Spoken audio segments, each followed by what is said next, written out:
Today I'm going to read Dawn in the Attic. See how this goes. This is from Samuel's book. It's one of the very late stories. Dawn in the Attic. Why, Mother, do I keep walking around the house? This dawn I discovered another walkway in the attic. In the attic are several gumdrops, red and sticky. Surely my brother left them. I will reprimand him. But how did he get up here? I lean and look down at the hallway. How nice it looks, wooden and clean in the morning light. Ah, it is the morning already. Time for school. Today there promises to be a gray sky. But my mother is not with me. My brother does not run about. We are not woken up for school. For it is morning. They should be got up and making noise. But why am I the only one awake? It is hard to understand why I am the only one. Please, couldn't they also be awake? I should not wish them awake here, but at least if I could see them below do this and that in the hallway, they wouldn't even have to notice me. If I could just see them doing this and that, I'd be happy, I promise. But I should find some way out of this attic. But when I go up the walkway, the attic seems I can't get right this moment out of the attic. Here the window shows to my terror a childhood home, a backyard. This means I need to find help. The things in front of me are not real. Will you help me? My mother is not awake. I really need help. I'm only a child, a little boy. That is a gaunt man whose head looks like a dog's. Will you please go and wake my mother and let her know that I am seeing things that aren't real, and could she banish them for me?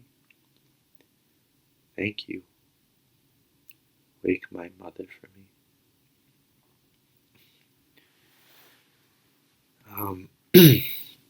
Some notes about this story. This is one of the post-lithium stories, so the metaphor making is almost entirely gone. It occurs with the speaker slowly realizing that he is in a nightmare and unable to wake from this nightmare. To want to wake up from a dream is always the wish for a different life. The wish to end one's life as it stands. I should not wish them awake here. The point where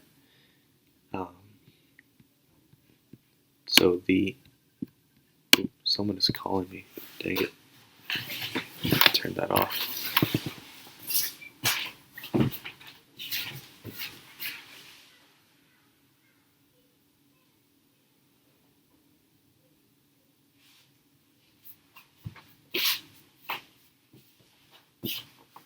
Wow, this is super annoying.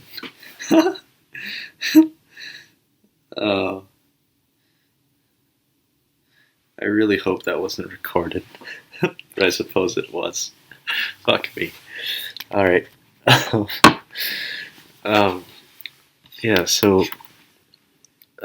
lean and look down at the hallway. So the speaker, the boy is in the attic, and he's observing the morning. He doesn't know why he's here. He's been wandering the house. Why do I keep walking around the house? Because you might wander the house in a dream. And as you might discover, another walkway in the attic that you hadn't known was there before. I should show you this story as well.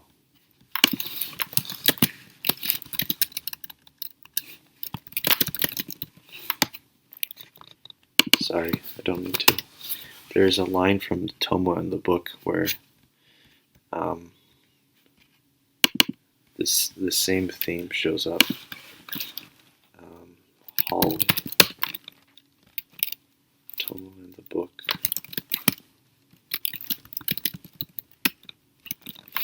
I'm sorry, this is really dumb of me. I don't even have it available. Anyway, I'll just describe it. In Tomo in the book, there's this sort of these hallways that appear and disappear in the house.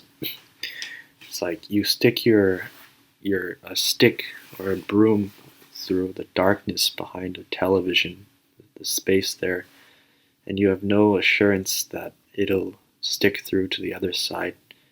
It's like when you're a child and you're looking around your house, you don't know how the architecture really works. You might imagine that the house is constantly remodeling itself. It's kind of like a Miyazaki movie, actually. Howl's Moving Castle, where you turn the switch, the rainbow switch, and the door appears in a different world, opens to a different world. In this case, walking around the house is not good. You're sleepwalking around the house. This dawn I discovered another walkway in the attic. Now, this is a very memorable detail. It's random. It has the randomness of something that appears in a dream. But how did he get up here? And this story was written in maybe 30 minutes. But how did he get up? It was really, I woke up one morning from a terrible nightmare. Exactly the nightmare here. And for the entire day, I was very anxious and nervous. And then finally transcribed it at night. And then I think my father came into the room. And when he tried to stop me from writing, I think I must have, he must have startled me. Anyway, I remember terrifying him. Probably the situation and my appearance when I was writing this was very strange. Anyway, it is the morning already. Time for school. Today, there promises to be a gray sky. This gray sky determines the mood of this story. There is only two colors. There's red and sticky, and there's the gray sky. It's an overcast day. But my mother, and this is when it becomes very strange. But my mother is not with me. My brother does not run about. We are not woken up for school. These are the three characters that are essential to Samuel's book: the mother, the brother, and the speaker himself. There's no one else. For it is morning. They should be got up and making noise. But why am I the only one awake? This got up here is sort of non-grammatical. It's wrong grammar. It is hard to understand why I am the only one. Please, couldn't they also be awake? I should not wish them awake here. So here, without even knowing it, the speaker has already realized, without saying it aloud, that he's essentially in a mortal, eternal place. You might call it hell. Hell is very gray. I should not wish them awake here. He's already consigned himself to his fate. Now he's pleading with the reader, or he's pleading with his mother, he's pleading with God. Please, couldn't they also be awake? I should not wish them awake here, but at least if I could see them below do this and that in the hallway, they wouldn't even have to notice me. If I could just see them doing this and that, I'd be happy. I promise. The boy is pleading with someone, some entity, just to allow him to watch his family, even though he might not be able to touch them or have them hear him or access him anymore, even though they might be completely foreign to him and never see him ever again. He just wants to stay in the attic. If he's going to stay in the attic, all he wants is to be able to see them doing this and that, growing up, going to eat food, appearing every now and then in the attic, the hallway below the attic, which doesn't show you all the way to the kitchen. But I should find some way out of this attic.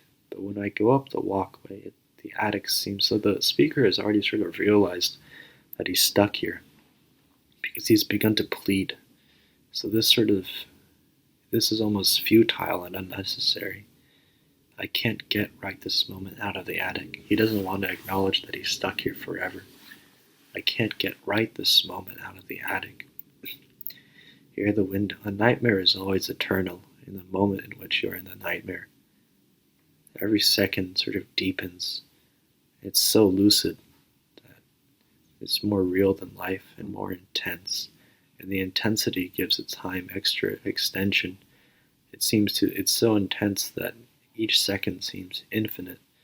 So then you're not really aware of that other seconds follow it. So that's why the nightmare induces the feeling of the eternal. Actually, relates to a childhood dream I had. I used to play the Game Boy, this video game, in which there was a character, a small avatar walking around a world, a very small handheld game. And then at the end of the game, you would have nothing left to do. You would be stuck in the world, just yourself. No more levels to accomplish, nothing left to do, no one to beat anymore. You just sort of can't get out of the game. So you close it and you leave the character in there forever. I think when I was 5, I had a nightmare that I was stuck in this game and I was bouncing around on the paths, but I couldn't find a way out of the game. I think this is a good metaphor for life.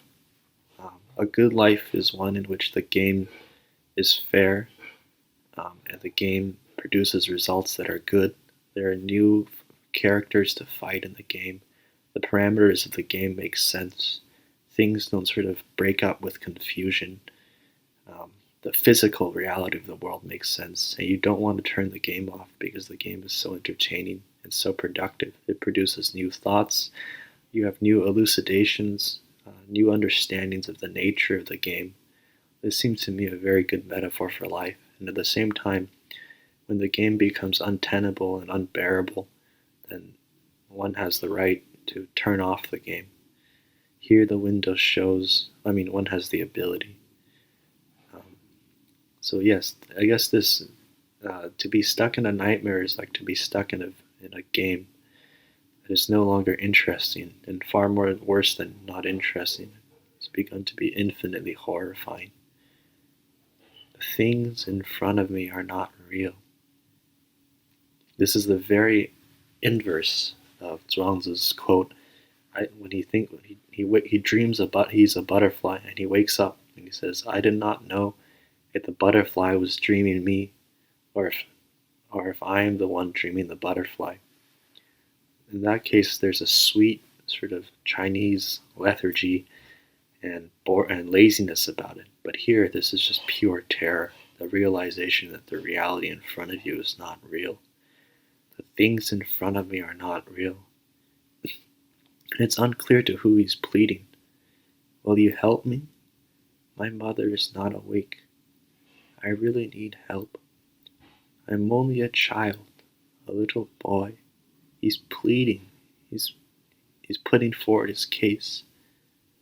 That is a gaunt man. Now he's no longer speaking to the whoever it is he's pleading to.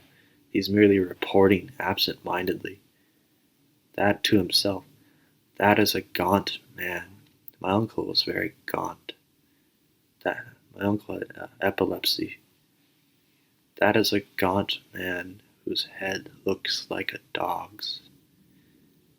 Will you please go and wake my mother? And the commas function as line breaks, as they do a lot in Samuel's book. Go and wake my mother, and let her know that I am seeing things that aren't real. And could she banish them for me? Thank you. Wake my mother for me. I think my roommate is telling me to go rock climbing, so I'll stop here.